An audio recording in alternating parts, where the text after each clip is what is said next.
Happy Easter. It's another beautiful day and I've got my coffee. Let's watch some stuff. As of 2024, many are familiar with the infamous Black Knight satellite, but most haven't heard the decoded transmission that allegedly came from the object. Our home is Epsilon Wotus, which is a double star. We live on the sixth planet of seven, coming from the sun, which is the larger of the two. Our sixth planet has one moon. Our fourth planet has three. Our first and third planets each have one. Our probe is in the position of Arcturus, known in our maps. Only in 1960 did American mainstream media confirm it. On February 11th of that same year, the Defense Department finally acknowledged the existence of the Black Knight satellite. By then, America had completely forgotten about the decoded transmission sent to us from another star system by an advanced race of aliens.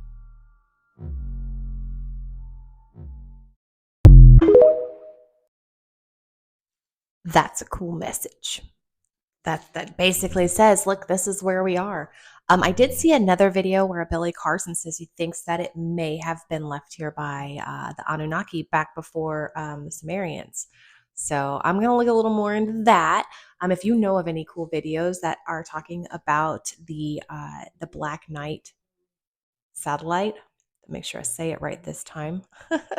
Let me know. Let me know in the comments, and I'll take a look at them and we'll share them. Hey, I just wanted to take a second and thank you so much for joining me for today's coffee talk. If you're having a good time, maybe you'd consider hitting that subscribe button and come back tomorrow because I'm making a new video every day.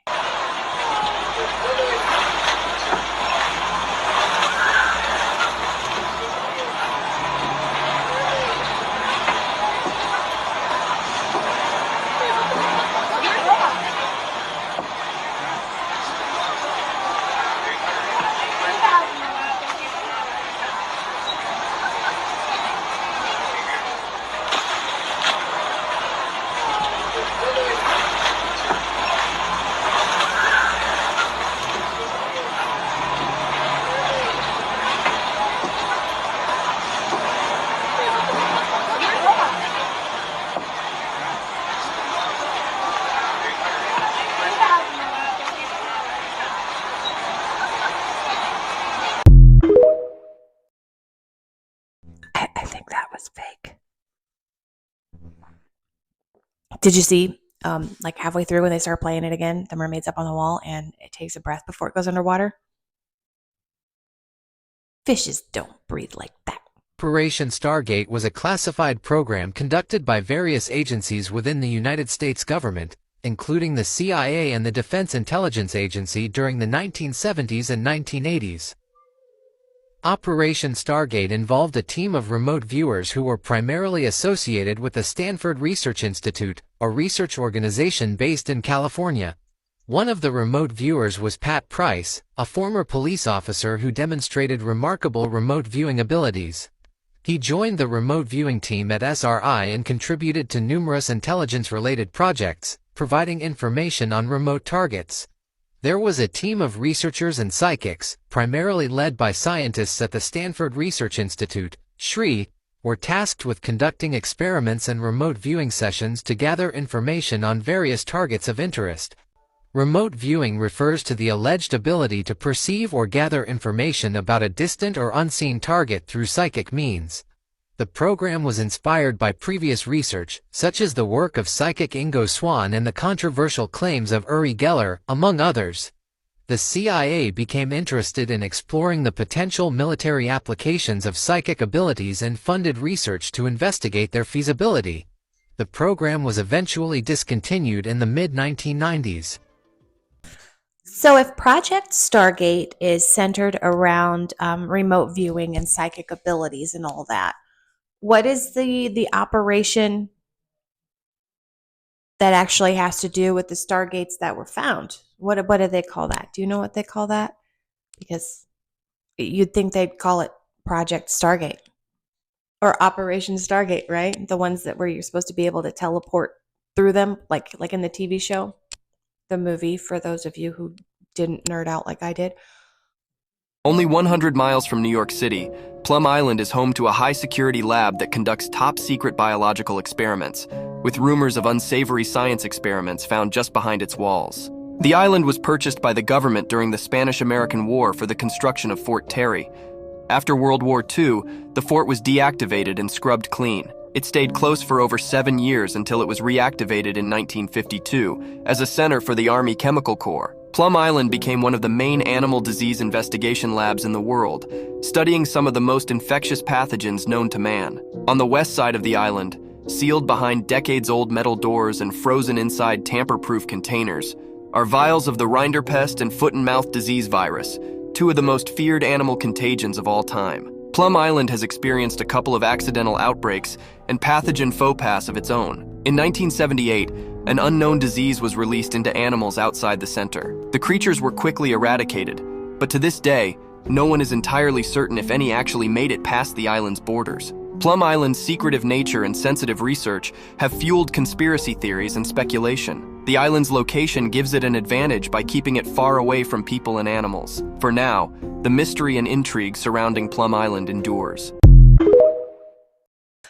I had just watched a video about Plum Island, how there were some animals that washed up on the beaches stateside, and they thought that they came from Plum Island, and they were like horribly disfigured or mutated, or they just looked like a bunch of different animals put together, and it was crazy. As far as Plum Island, after World War II, they had hired on Nazi scientists to come in and like alter ticks to be used as biological warfare for a time being. There's a theory that Lyme disease came from Plum Island. I'll go into that another time. It's kind of creepy. This research facility is no longer functioning on Plum Island. Instead, they are right smack in the middle of the country in Kansas. Because if I want an outbreak to happen, that's exactly where it should start, right? Right in the frickin' middle. Smart. We have a construction update on the massive Saudi project, The Line, which is basically a linear smart city currently under construction in Nami, Saudi Arabia. Nami is where they're developing several different multi-billion-dollar mega projects. An estimated $500 billion is being invested into the area, and construction for the line originally started back in April of 2022. The current construction status signifies about 20% of the essential infrastructure is already in place. Some people a little bit confused by that. You're just seeing in all of these different photos the line area being excavated, the foundation. And then you can see from this comment, 20% of completion is misleading. Satellite images show it's just being dug. So yeah, I think they were talking about the infrastructure being already laid down and ready, and they've got like a whole city surrounding the area for the workers to live at as they build the line. Now construction of it has gone really slow. This was a project that was originally thought of in 2015, and it was officially announced in 2021, the construction beginning a little bit over a year ago. But I just thought I would show all of those photos, and then we'll get to the whole idea. Why is the line being built? Everyone's talking, saying there's no way this is going to happen. I'll go through the renderings. Let me just say, I have a lot of experience when it comes to dealing with renderings, especially when it comes to stadiums. One of the things that you realize quite quickly is that the final result is never as good as the rendering. And when it comes to the line, these renderings just, quite frankly, do not make sense. I do not see how this is going to be possible. It looks like the exterior walls are some type of mirror reflective glass. I also have questions about This line project has really got my attention. I know it's not that creepy and it's not super conspiracy, but it makes me think of the peach trees housing facility in Judge Dredd. I know there was multiple housing facilities, but it makes me think of that, how it's supposed to be this self-contained little, economy, and I'm just curious to see where it goes. Do you know about Operation Sea Spray? I didn't until this comment, but it's a pretty crazy story as well. Operation Sea Spray was a secret biological warfare experiment conducted by the military and primarily in San Francisco in the 1950s. The crazy part of this is they didn't tell the public that they were going to do this test on them. So the goal of the experiment was to simulate a biological attack by releasing a non-pathogenic bacterium called Serratia marcescens into the atmosphere and see what happens. The Navy then set up monitoring stations throughout the city to track the spread of the bacteria. They collected air samples and analyzed them to assess the potential effectiveness of the biological attack. After the release of the bacteria, people started reporting illnesses like severe urinary tract infections, pneumonia, and respiratory issues. At one hospital alone, there was 11 reports of severe urinary tract infection that was so bad that they ended up writing about it for their medical journal later. And one person ended up dying as well. There was investigations into this. The Navy denied everything at first, but eventually they did admit that they released the bacteria, but they said it wasn't involved or the cause of those 11 cases and that one person dying. How crazy is that, right? The government sprayed an entire city with some chemical warfare agent and they're like, no, we didn't do it. Okay, yeah, we did, but it didn't have that. We didn't do that. Whatever. Totally did it. They totally did it. That's terrible. And you know that wasn't the only time. So originally I was going to do a full video about Easter and conspiracies and stories and theories and all of that stuff, but I totally decided not to, obviously. I mean, we're almost at the end. But these next two videos are about Easter, so I hope you enjoy. Easter is completely demonic and pagan. It comes from the celebration and the worship of the fertility god Ishtar, pronounced Easter. In celebration of this false deity, on Easter Sunday, 70 virgins are impregnated. The following Easter, the 3-month-old infants are sacrificed to Ishtar. The eggs are then dipped into the blood, which is where this tradition came from. Here's Ishtar holding a bunny rabbit. Rabbits are known for their energetic breeding. They are a symbol of fertility, which is why I stopped reading translations like the King James, because they added in the word Easter over Passover, intending after Easter to bring him forth to the people. But look what it says in the Geneva Bible, intending after the Passover to bring him forth to the people. Or if you go in the Blue Letter Bible and you click on Easter, it comes up as Pesach, not Easter, of Aramaic origin. Look, H6453. Click on that, takes you to Pesach, which is Passover. This is why I'm reading the Restoration Scriptures, which has all these pagan names and things removed, intending after Pesach, Passover, to bring him out to the people. Stop telling people Happy Easter. You are literally worshiping Ishtar, the fertility goddess. Stop celebrating it in the first place, because it has nothing to do with the Messiah. After Constantine decided to Christianize his empire, Easter was then changed to represent Jesus, but its roots are Easter, about celebrating fertility. And they want you to go around telling people Happy Easter, because Yahuwah already told us not to invoke the names of other gods. They must not be heard on your lips. Don't forget to like and follow, and I'll see you guys in the next one. I had never heard of Ishtar or Ishtar, whatever he just said. I had always been taught that Easter was the celebration of the resurrection of Jesus Christ. And that's all I ever knew. Why we hunted for chocolate Easter eggs, I don't know. I don't know how we got that there. But yeah. Watch this next video. It says something completely different. Easter is just how we pronounce Ishtar in English. If you look at the picture, you could notice. I'm sick of the lies. And since you won't tell the people the truth, I'm going to tell the people the truth. Since you refuse to tell the people where those lies originated from, I'm going to show it to them. This bold-faced lie that she's telling y'all that Easter came from Ishtar first started with the Two Babylons by Alexander Hislop. Hislop didn't like Roman Catholicism because he thought it was an ancient continuation of Babylonian paganism. So he starts off with this assumption and then tries to prove it.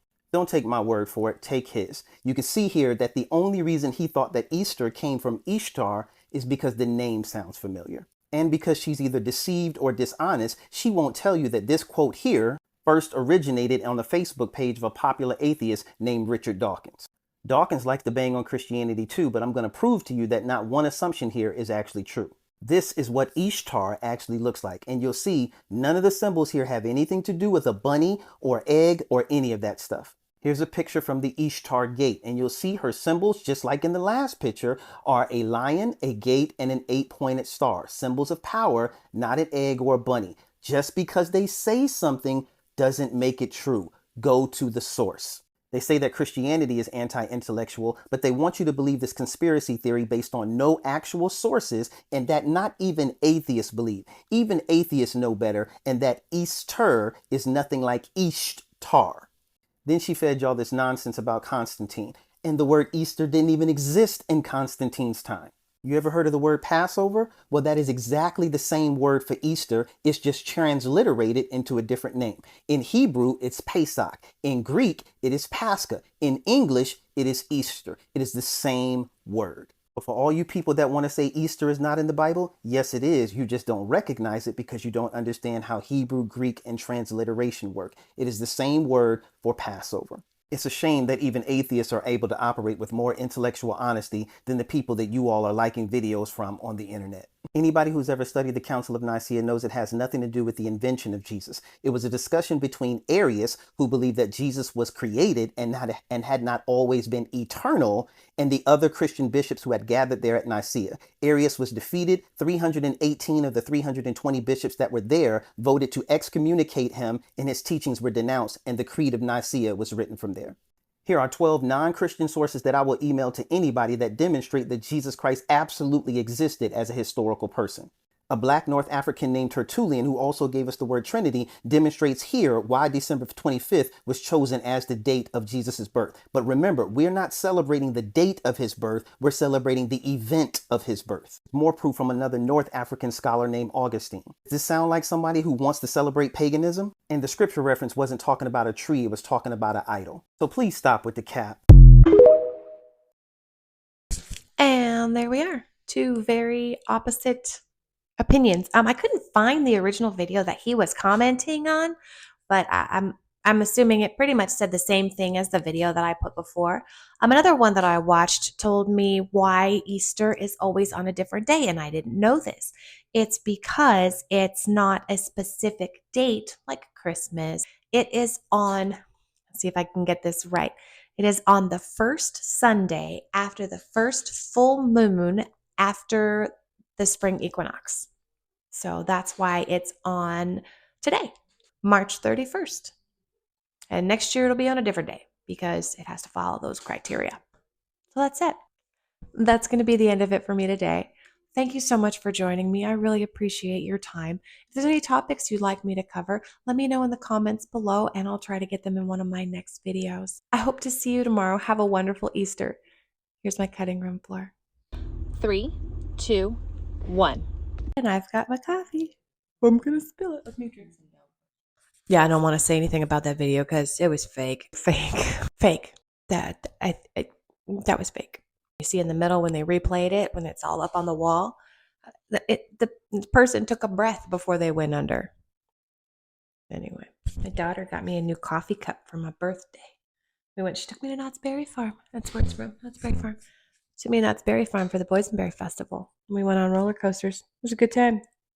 So with Operation Stargate has to do with remote viewing and and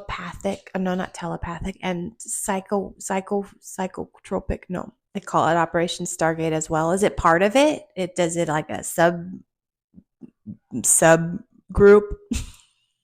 Sub something. Is it a subgroup? I don't know the word. I don't know the word. There was something else I was going to say. That would have been beautiful here. And they were like messing with ticks to like arm them with super like nasty stuff, right? Biological warfare to arm them to, what are they doing? Now they have this facility that does all of this same scientific, I can't remember word. I have so many questions and no answers. Mostly, why? Why? Do you buy that? That what they released had nothing to do with the urinary tract infections or these other infections? Yeah, I don't buy it either. You know, the government's constantly testing crap on us. They've been doing it all the time too. There's a few more I'm gonna pull up and I'm gonna show you. It's sick. That's a thing.